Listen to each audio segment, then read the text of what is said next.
За яг хөө бүрэлдэхүүний тухай хууль маань эцсийн хилцүүлэг болж байгаа. Ингээд дэмжигдээд явах зүгээр. Энд дээр нэг цаг үеийн шинжтэй асуудал дээр би үг хэлмээр байгаа. Засгийн газар ер нь одоо төсвийн тодтгол оруулж ирэх бах. Ер нь хэмний, гамны гэсэн бодлого оруулж ирэх юм шиг байна. Зөвөө энийг бол дэмжнэ. Тэгээ үнэхээр төсөв мөнгөний бодлого орлого багасаад байгаа юм бол төсөв бүрдүүлдэг, гайлын татвараа багасгадаг, тэгэлж орж ирэх тэр бодлого бас явуулж байгаа нь хэр зохистой юм бэ л гэж байгаа. Маргааш одоо Минскт Евразийн худалдааны төр хэлэлцээрийг Монгол улс гарын үсэг зурах гэж байгаа юм байна. Тэгээ би энэ тамхины хяналтын тухай хуулийг санаачлаад гишүүдтэй хамт өргөн барих гад засгийн газар руу 5 сарын 14-нд санал авах гад явуулсан юм аа. Тэгээ ерөөсөө ингээд өөрсдийнхөө нь Евразийн асуудал, гайлын татвараа тэглэх гэж байгаа, бууруулах гэж байгаа асуудалтайгаа барьсаар агаад миний тамхины хяналтын тухай хуульд саналаа өгөхгүй ингээд барьсан. Засгийн газрын хэрэглэх газраас суухаар сайд нар шинэ засгийн газар бүрдсэн буцааж байгаа гэдэг юм ярьсан. Юу ярьж байгаа юм бэ? Ихэнх сайд чинь адилхан байж штэ гэдэг нэг юм гуйж дүүж олон юм ярьж аж өнөөдөр засгийн газрын хурлаар санал дүгнэлт гарч байгаа гэсэн сураг байна. Тэгээ ийм уувайгүй юм бас хиймээргүй байна. Энэ тамхины хууль чинь одоо янз бүрийн ашиг сонирхол байдсан байна. Засгийн газар ч гэсэн энтэй ашиг сонирхлын зөрчилтэй хэд хэдэн хүн байж болзошгүй байна. Тэгээ хуулийг өргөн бариулахгүй, саналаа өгөхгүй, удаж хуулийн хугацаа 30 ажлын хоног чинь болчлоо шүү. Би ингээд явлаа шүү гэдэг юм байж энэ одоо нэг өнөөдөр саналаа гаргаж ах шиг байна л да. Тэгээ энэ хоорондоо одоо гайлын албан татвараа тэглэх тамхин бүтээгдэхүүний 30% гайлын албан татвараа тэглэх Евразийн худалдааны төр хэлэлцээрээ гарын үсэг зурх гад шийдэж байгаа юм байна.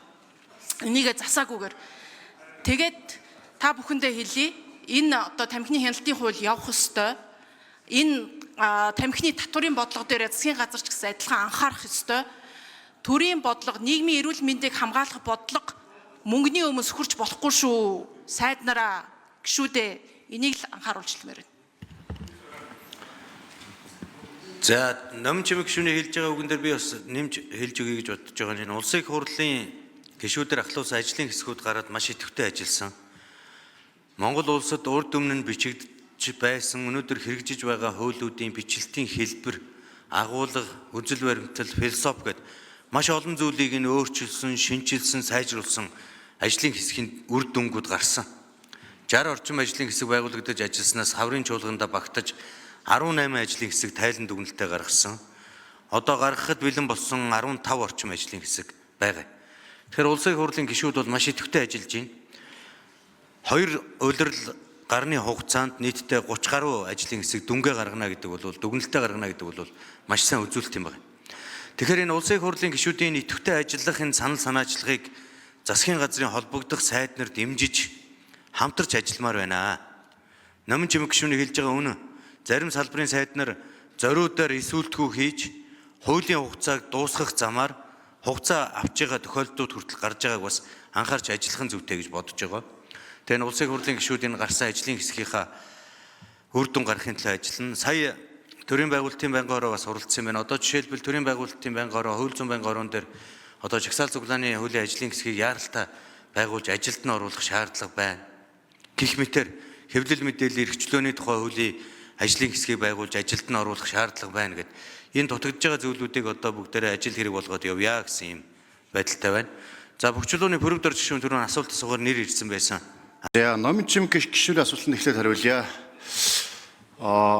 Улсын их хурлын гишүүдийн санаачилсан хуулийн төсөл засгийн газраас санал өгдөг.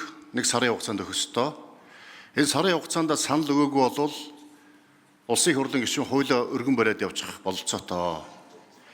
За номын чимэг нарын одоо гишүүдийн санаачилсан тамхины хяналтын тухай хуулийн нэмэлт өөрчлөлт оруулах тухай хуулийн төсөл улсын их хурл засгийн газар дээр санал авахаар ирсэн санал урд нь бол бэлдээд явуулахаар бэлдсэн байсан боловч нөгөө шинэ засгийн газар бүрэлдээд шинэ засгийн газар бүрэлдсэнтэй холбоотой урд өмнө одоо засгийн газар хэлэлцсэн бүх хууль тогтоолын төслүүдийг буцааж шинэ сайд нарын нараас одоо байр суурь саналыг авах буцаагдаад өнөөдөр одоо нэг яаралтай горимоор Мөнхбаатар сайд оруулж ирээд засгийн газар саналаа бэлдсэн байгаа. Тэгээд одоо маргааш танд хөргүүлэн та бас энэ хуулийн төслийг одоо хэлэлцүүлээд явах бүрэн бололцоотой болно. Цаашдаа бид нар улсын их хурлын гишүүдэд өргөн барьсан одоо хуулийн төслүүдэд санал асуулт дээр одоо хизээж одоо хугацаа хэтрүүлэхгүй богино хугацаанд одоо саналаа өгч явах болно гэдгийг хэлье.